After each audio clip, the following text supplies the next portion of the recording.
Hello, everyone. Thanks for joining us this evening. My name is Maine Castillo. I'm Town Hall's program manager. On behalf of Town Hall Seattle, it's my pleasure to welcome you to tonight's live stream presentation with Ian Manuel as a part of our Arts and Culture series.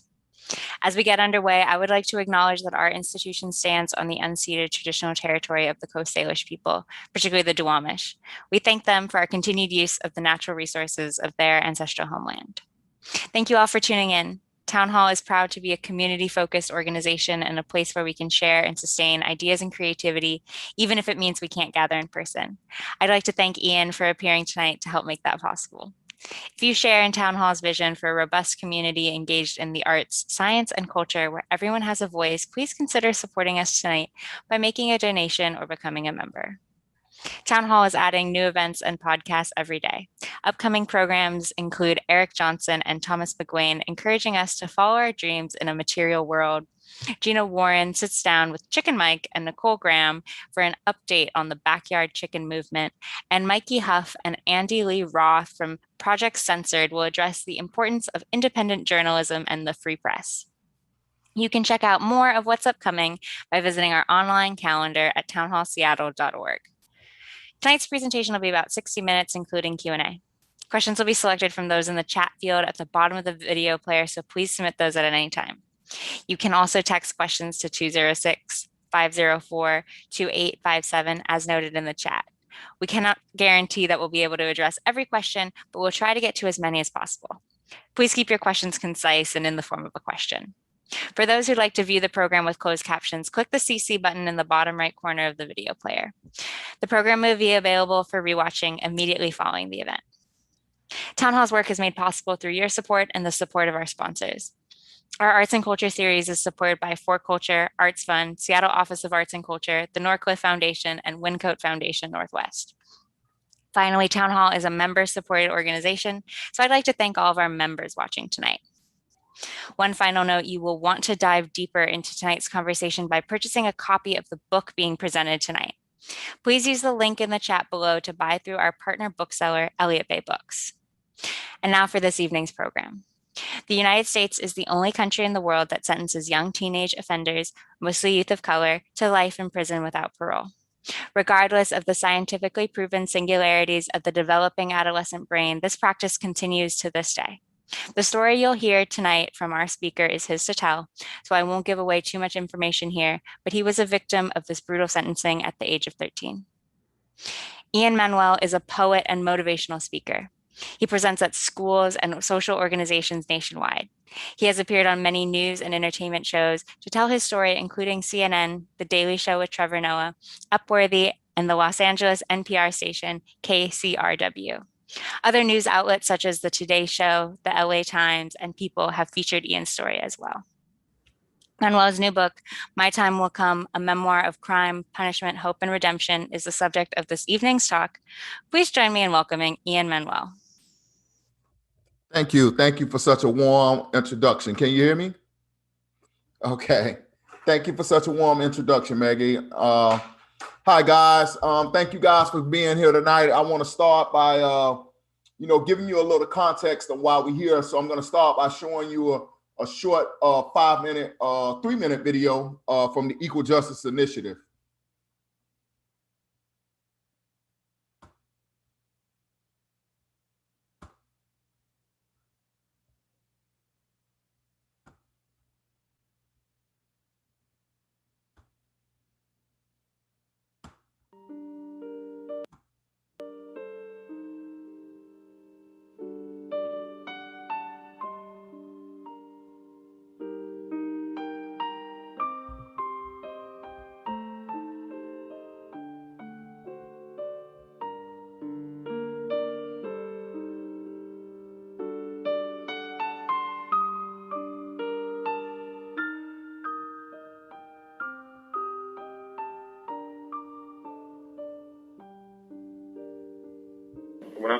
When I first came through the walls of Jeff City, it's horrible. I just sat myself and cried.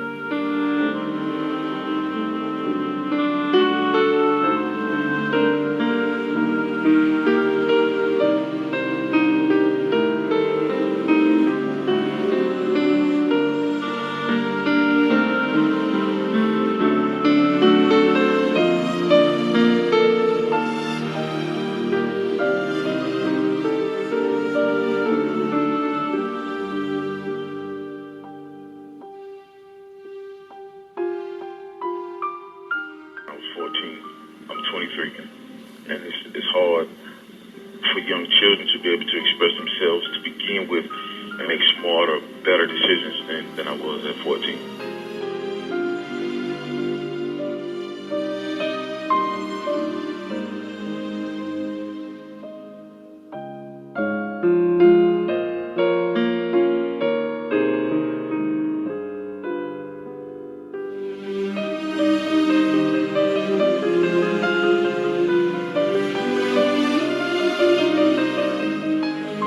We don't think there's any dispute that sentencing a 13-year-old to life imprisonment without parole is unusual. It's happened only twice for non-homicides, only 9 times. We also think that to say to any child of 13 that you're only fit to die in prison is cruel.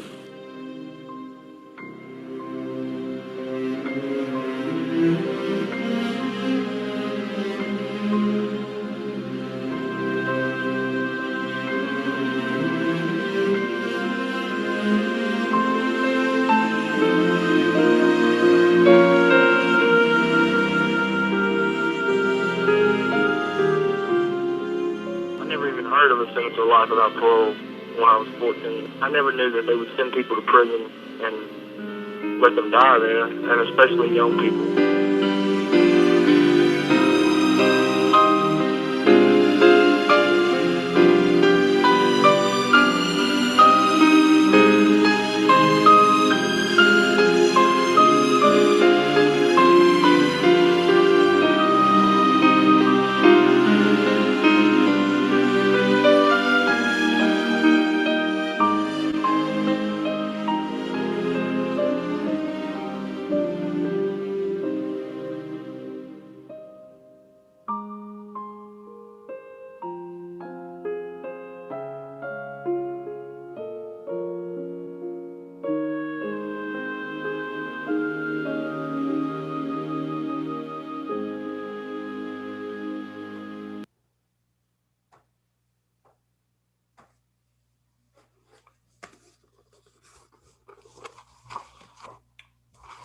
I like to share the beginning of my book with the audience from My Time Will Come. It says, my story has been told many times. You can read it in police files and court records, case notes, and daily logs.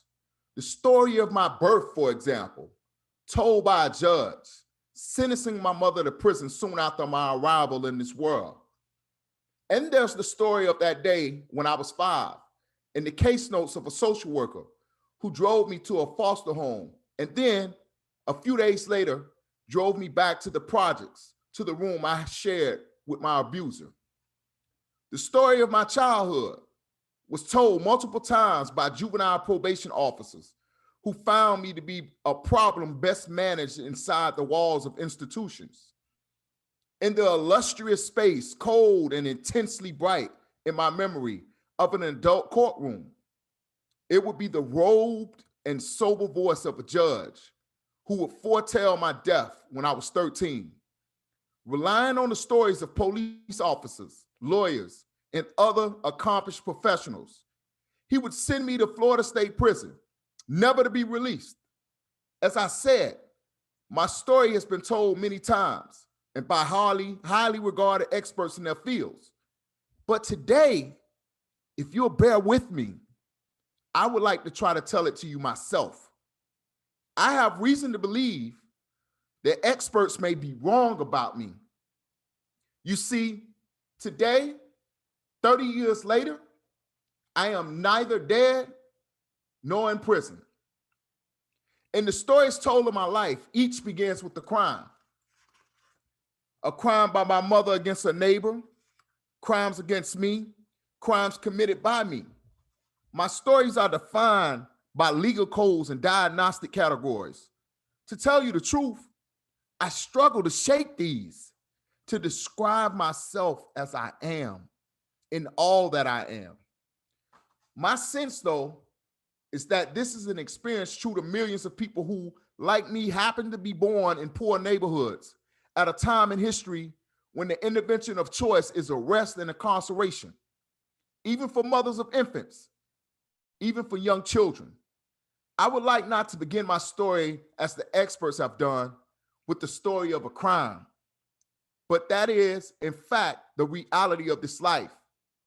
So I will begin with the story of the worst thing I have ever done, the crime I was sentenced to die in prison for. But I begin here not because, as the experts have said, this defines me.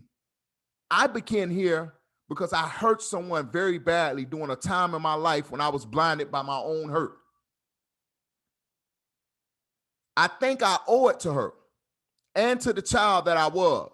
I think we need to speak about harm, what we've done, what's been done to us, because that is what will open doors, what will air out and begin to heal the wounds we carry and have caused.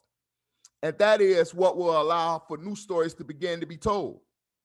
I'm telling you my story today because I want to tell a story of hope and meaning, of being one among the human family. I shot Debbie Bagley on July 27th, 1990. I was 13.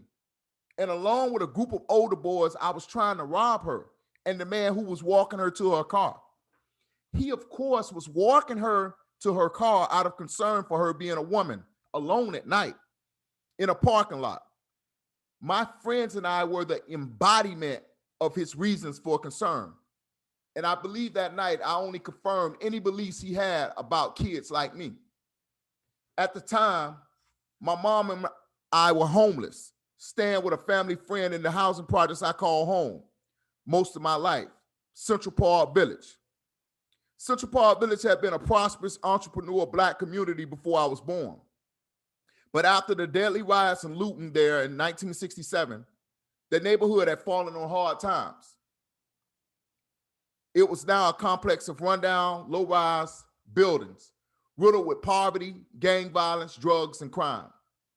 Because mom had let the rent on our place fall behind, she and I were staying with a lady known to me as Aunt Lois, though she was no relation to ours. During my childhood, Central Park Village was a place of comings and goings among family, friends, and acquaintances. The place was full of people like us, roamers. Guns were not new to me. When I was 11, my friend Marquise and I had gone jacking, committing our first crimes together, robbing people, 75 cents here, $2 there, only to be arrested.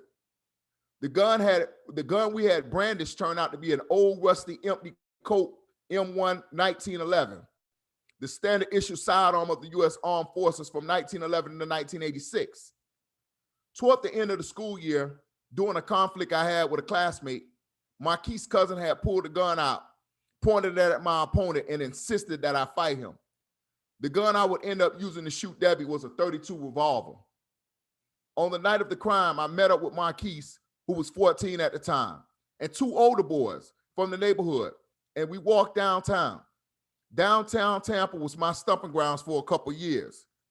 I knew where police cars were stationed, where it was too crowded to pull off a robbery, where it would be unlikely for us to get caught. We continued downtown searching for the right place at the right time, but I was nervous. Marquise was stern in a friendly way. Man, Jim, look, it done turned nighttime and we ain't done nothing yet. The next people we come across, we jacking, whether it's too open or not. Everybody agreed. We didn't have far to go before an opportunity presented itself.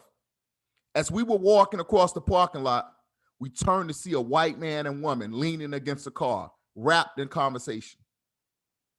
One of the boys cooked up a plan on the spot. Jim, I'm gonna go over and ask them for change. When you see one of them reach for their money, do your thing. All right, I said. Marquise and the other boy stood behind me. Do one of y'all have change for a 20? The boy asked. I thought I heard either the man or the lady say yes. At the top of my lungs, I yelled, it's a jack. Y'all give it up. Pointing the revolver at them. The woman stared at the gun and screamed, which startled me. Before I knew it, I had pulled the trigger and took off running. And this is the intro for the first poem, Take It Back. Her mouth opens as she inhales her scream. The bullets are reloaded because the trigger was never squeezed. We're back at the start when we first asked for change, and her face is the same because she never felt that pain. He isn't on his knees looking me in my eyes like I'm the last thing he'll see for the first and final time. The song Self-Destruction isn't resounding in my mind. We're just standing at the scene before it became a crime. If I could see into the future sitting on that porch on India when my co-defendants came to visit, I'd have chosen to stay with Lydia. I'm back in Central Park, two-story apartment building. Never knowing where I'm going will make this true story unforgettable. I stared down at the man and barked, "Get on the fucking ground." He stood motionless, terrified. Ever so slowly, the man got to his knees. For a moment, I stood trembling, shaking to my core. As the woman ran, I aimed the gun at her fleeing figure and squeezed the trigger. She screamed but kept running, disappearing around the corner. I turned back and started sprinting towards Central Park. The other three boys behind me, I could hear Marquis say, Jim, hold up, man, hold up. Wait for me. Don't leave me here." When I asked the three how much y'all got, Marquis answered, he didn't have nothing on him, Jim, nothing. That night, Central Park Village was abuzz with rumor and gossip about what had happened. People I had known all my life in the neighborhood, people who had given me rank and praise for jacking in the past, were now clearly intent on keeping their distance from me. "No, boy, get away from me. I heard what you did downtown." "Say what?" "Man, Marquis told us you just killed 2 people downtown." A police car pulled up to State Street and called me over. "You been in the park all night?" "Yeah, why?" "Because you fit the description of somebody who just took part in a shooting downtown today. A woman was shot. I couldn't be seen downtown wearing the bull shirt that I had matched the description of a young black shooter or on the loose. I turned to a little boy on a bicycle. He was a few years younger than me, about 8 or 9. He had been sitting on his bike and one of the curb quietly watching us. Lil Cal traded shirts with me until I can't come back. He had on a gray and blue Georgetown Hoya t-shirt. Without hesitation, he said, "Here you go," and began pulling the shirt over his head.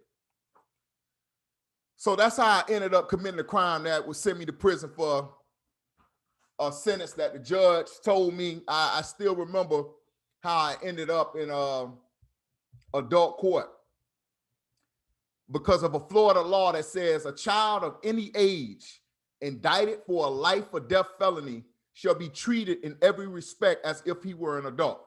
And that law is still on the books right now to this day. My lawyer told me to plead guilty, and I didn't want to do that. He asked me to plead guilty because he lost his motion to suppress evidence. The evidence was my confession to the crime. I confessed to the crime because of the guilty conscience I had. I wasn't raised like that. So my lawyer, who had recently tore his Achilles, walked over to me. I was sitting in the jury box, and he said, "Ian, can you plead guilty?" And I said, "No." He said, "I worked it out with the judge that you only get 15 years. I don't know about anybody in this audience, but telling a 13-year-old child that you're only going to get 15 years in and of itself sounds like a life sentence." I refused to plead guilty. He hobbled over to my mother, whispered to her for about 5 minutes. My mother came and leaned over the side of the jury box, and she said, "Ian, listen to your lawyer, baby. Plead guilty. Do it for me." And I thought about all of the times that my mother had asked me to do something and I did the opposite. And I reaped the consequences of doing what I wanted to do. And she was usually right. And plus, my mother had been to prison before. And so I listened to her. And she went to her grave regretting that decision. Because when it came time for sentencing, I didn't receive 15 years. The judge looked down at me and he said something I'll never forget. He said, "Mr. Manuel, that was a statement made in this courtroom about giving you a second chance. But sometimes there are no second chances. So for the crime of attempted murder, I sentence you to life. For the crime of armed robbery, I sentence you to life. For the crime of attempted armed robbery, I sentence you to 15 years. These sentences ought to be running concurrent." And for the crime of attempted murder for shooting at the man, I sentence you to life probation. Life probation is being imposed in case the Department of Corrections should, for whatever reason, ever release you. And I went to prison. They placed me in solitary confinement my first day in prison because I was 14, and I was too small. They didn't even have any clothes to fit me. And when I was in solitary, I stayed there 3 weeks. Then I was placed in adult population at another prison after I left the reception center. And I was given all the responsibilities of an adult. I rebelled. You know, the officers would tell me to walk on the sidewalk. I'd walk in the grass. The officers would yell at me. I'd yell back. I'd be in unauthorized areas, places I wasn't supposed to be. Typical teenage behavior. The same things kids were doing in society. However, I was in prison and they didn't have a place to put me except solitary confinement to punish me for my wayward teen behavior. It was Christmas of 1991 before I went to solitary confinement, and I was going through my paperwork with all of my documents that my former lawyer had sent me after he gave up on me and told me he could not appeal my case any further. And I found my victim's phone number and address in my legal documents on the police report. And so I did something that no lawyer would recommend his client do. I went out into the middle of the compound where the phone banks were, and I picked up the phone. I pressed 0. Back then, you could have a live operator. And the operator put my call through. I said, I'd like to make a collect call to a Debbie. And when the phone rang, I heard a woman on the other end of the phone pick up. And the lady said, you have a collect call from an Ian. Do you accept the charges? And I remember Debbie saying, can you ask him his last name? I said, Manuel. And Debbie said, yes, I accept. And I think this is a good point to show you the second video.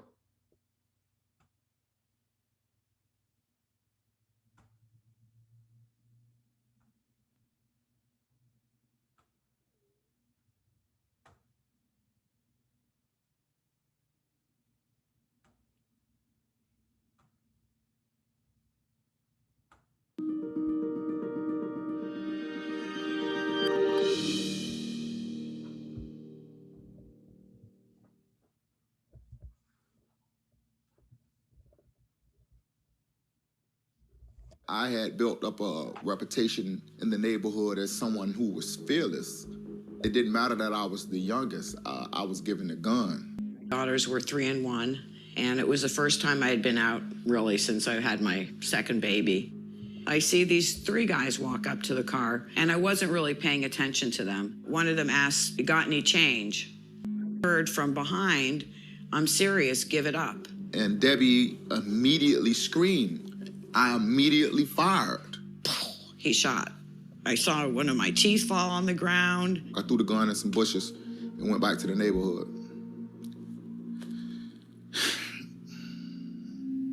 My front tooth was gone. All the teeth on the bottom left side, all of them were gone.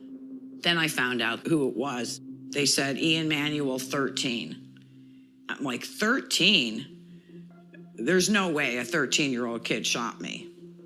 He's just a child. My lawyer at the time, he goes and gets my mom, talks to my mom for about 15 minutes. My mom's older than me. My mom has been in prison before. She's dealt with the criminal justice system before.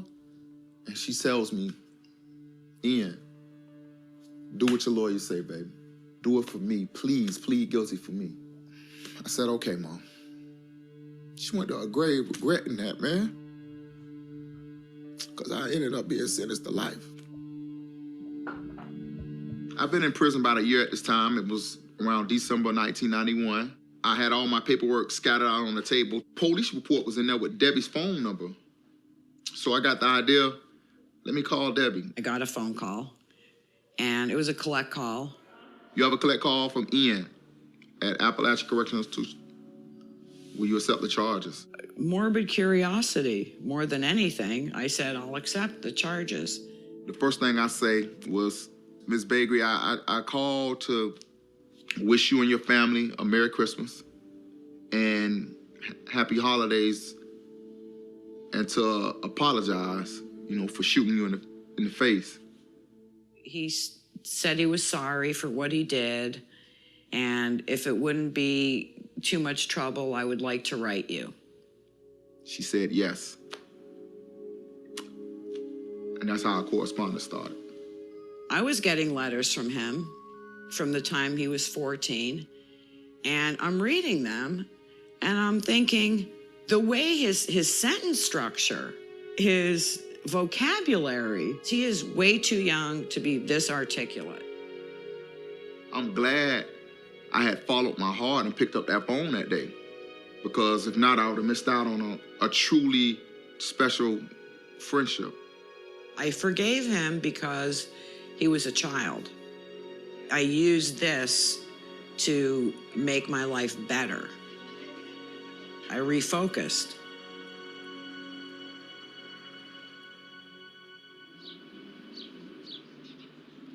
Ian had been sentenced to life without parole for a crime at the age of 13. I wrote him a letter. We're thinking about challenging the constitutionality of life without parole sentences for children. We started taking cases to the U.S. Supreme Court. When the court ruled that it is unconstitutional to impose these kinds of sentences on children convicted of non-homicides, we went back to the court where Ian's case was pending. We said, you have to give him relief. And Debbie came to court and she said these amazing things about how she doesn't believe that the sentence that Ian received was fair or just, and she supports him being released from jail or prison. Ian got up and made such a beautiful speech to the judge. I told the judge, me and Debbie have been waiting for years for the judicial system to catch up to my remorse and her forgiveness. I was released that night. Oh, God. It's really hard to step out into the world, particularly now when you're coming out as an adult, but you left the world as a child. You look like an adult, but you have none of the life experiences that adults are supposed to have. Ian had never lived alone before. He's never rented anything. He's never had a bank account. He's never learned to drive. He doesn't know any of the things that people assume he knows. You say, put your foot on the brake and then press this? But having some outside people who are cheering for him, rooting for him, it's obviously made a huge impact. Just press that, I guess. And nobody has played that role more enthusiastically, more lovingly, and with more commitment than Debbie. I see Ian for who he is. He still has a lot of growing to do, and I don't glorify him, but our relationship, it spans so many years from childhood to adulthood that he's almost like my child. You can just put it in like a pan and stir fry it. You don't overcome fear and anger without courage. You don't affirm the other things people are when they make mistakes or when terrible things happen to them without courage. I'm not saying he wasn't responsible for his actions, but when you're 13, you should be given the opportunity to change, to grow.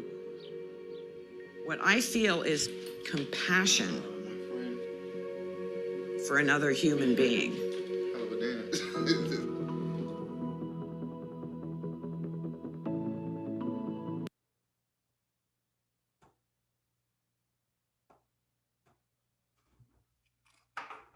So, to expedite the story, because we don't have much time, I wanted to say that after I made that phone call, a few months later, I was placed in long-term solitary confinement.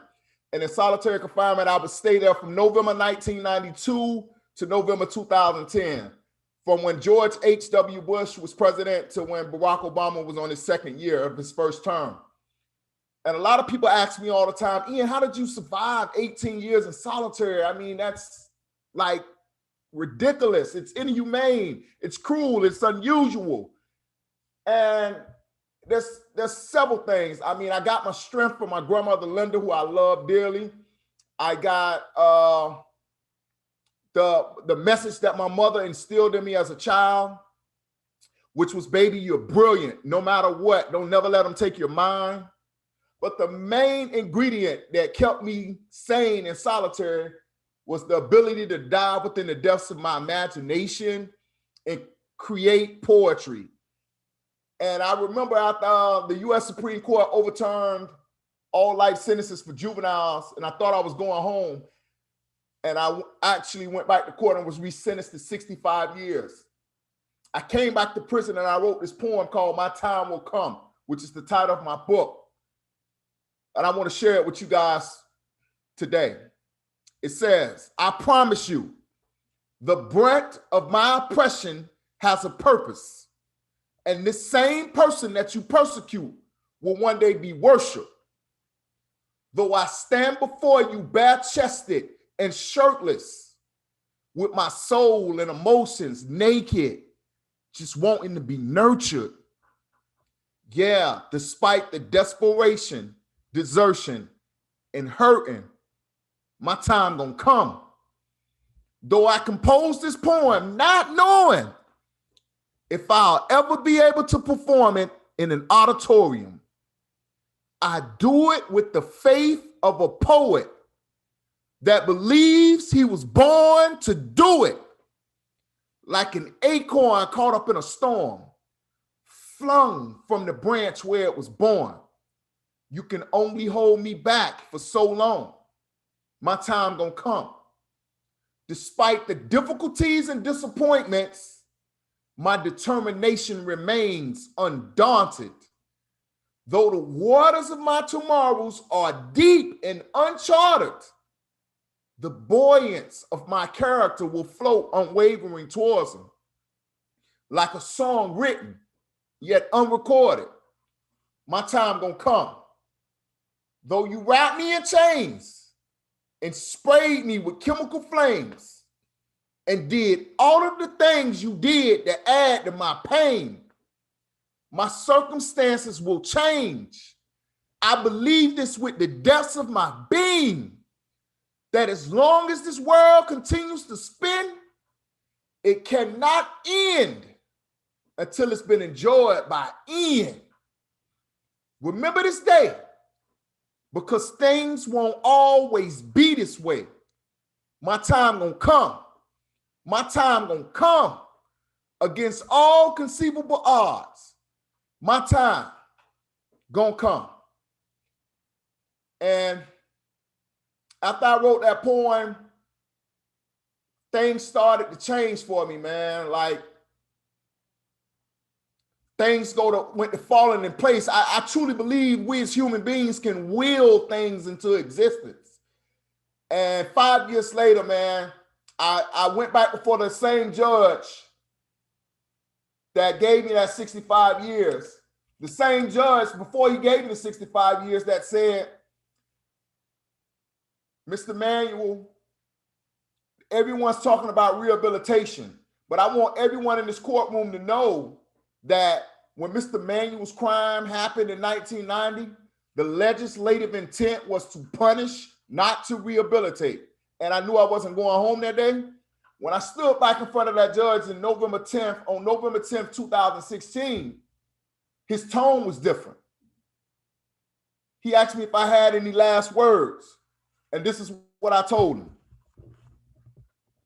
And this is in my book, My Time Will Come. I said, I stand before you today, Your Honor, against all judicial odds. It is rare and improbable for someone with my particular set of circumstances to be standing before you again for the fourth time to be resentenced for a sentence determined to be illegal and unconstitutional. Initially, I was a child, sentenced to die in prison, cast into this vast ocean filled with adult sharks and predators, and told to swim, survive, find my way back to shore the best way I could.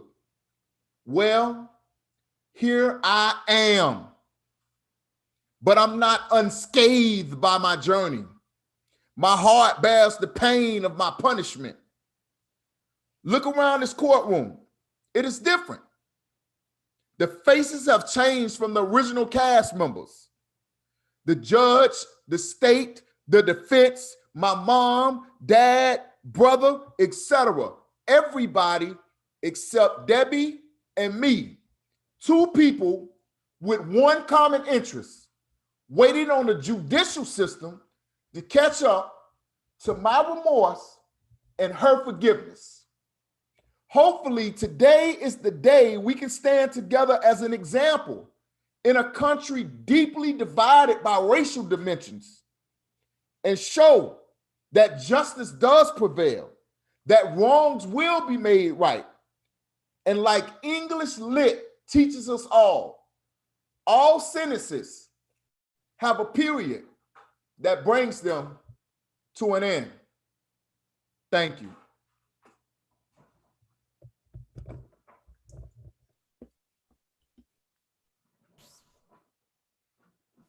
All right, thank you so much, Ian. I do have a couple questions here, if you don't mind. There's just a couple. So let's see. The first one is, what happened to the other boys that were with you that night that you tried to rob Debbie? That is a great question. No one has asked me this question on this entire book tour. Oh, wow. But they were never arrested, but they ended up getting in trouble. And I ended up in the county jail with one or two of them on other charges that they got arrested on. And they ended up going to prison for robberies. And one even went to prison for a murder. But every one of those people have been released from prison. So I'm glad that I didn't die in prison and they got the, that I didn't die in prison and they lived to be happily free ever after, Yeah. And are you still in touch with them? I'm in touch with one of them. He's in the county jail right now. He's a childhood friend. His name is Marquise. He's a childhood friend. And, you kind of hope your friends get their act together like you did. But the difference is I was given a life sentence and everyone else, like Marquise, he was given 10 years for a robbery. So you don't kind of learn your lesson when you get those little light sentences, even though 10 years is a long time. Yeah, that doesn't sound light, but yeah. Okay, the next question is, can you talk about how the Equal Justice Initiative was a part of this? How do they reacclimate prisoners to the outside world, and what kind of programs did they have for you that worked for you? They have a program. It's the name of the program is slipping my mind right now, but they take the Equal Justice Initiative survive off donations. And so they take the donations that they receive and they put it into their reentry program. One of the things that they do, they help with housing, which is needed because it's difficult as a convicted felon to just find somewhere to lay your head. That is a must. They help with just teaching you the skills that you got to realize. I went to prison at 13. So I missed out on my entire adolescence. They teach you things like how to cook. Even though I still don't quite know how to do that stir-fry Debbie was teaching me in that Starbucks commercial. They give you driver's lessons. They help you open a bank account. They teach you how to budget. They teach you how to open a bank account. And it's just so many things that my life would look way different if it wasn't for the Equal Justice Initiative, because they take a hands-on approach, which is needed. They take a hands-on approach with a full-grown adult, but one that is still immature and emotionally and mentally, So they just take a hands-on approach in nurturing the man-child that has re-entered the world. It sounds like a really amazing organization. And I think a lot of people probably listening today are familiar with it. Let's see. What kind of access to literature did you have while you were in prison? Well, I started out reading urban novels, but then I grew. the things I read. I started reading Ayn Rand, Fountainhead. My lawyer Brian hired a social worker by the name of Mariah Morrison, who started giving me, ordering me all the books I would have read if I would have went to high school, such as Animal Farm, such as To Kill a Mockingbird, 1984, George Orwell, things that which I found quite interesting. But it was one book that stood out to me, because one thing about solitary confinement, it's like a spiritual sauna. And I began to get a lot closer to God in solitary confinement. Your senses are so, you're denied so much physical access to the world that you lean more towards your spirituality. So this book called The Seat of the Soul by Gary Zukav. It's a very powerful book. It's like my Bible. And I keep it by my bedside right now because it got me through some difficult times in solitary confinement. Wow.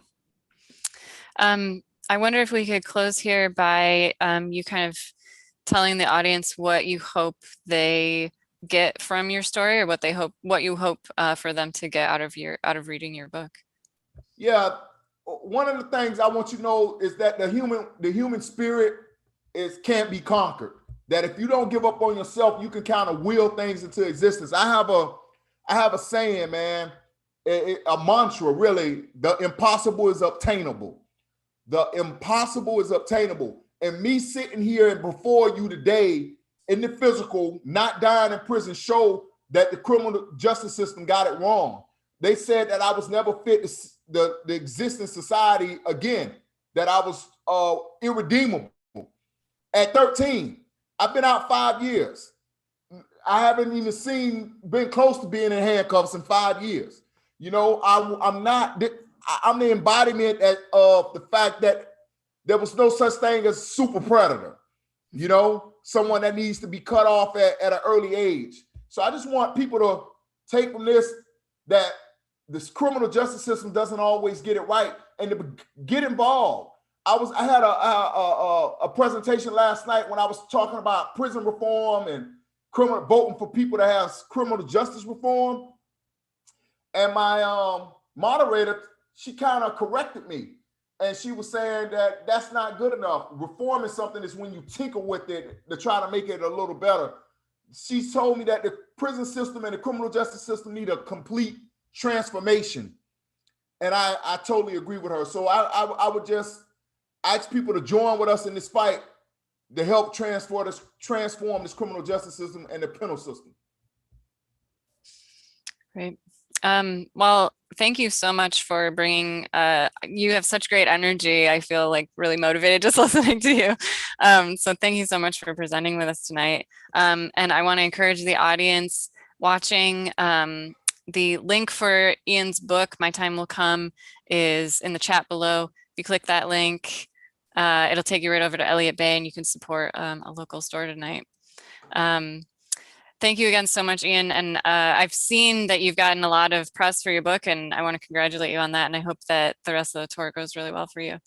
Thank you so much. I appreciate it. I really appreciate it. Good. Thank you for having me as well. Yeah.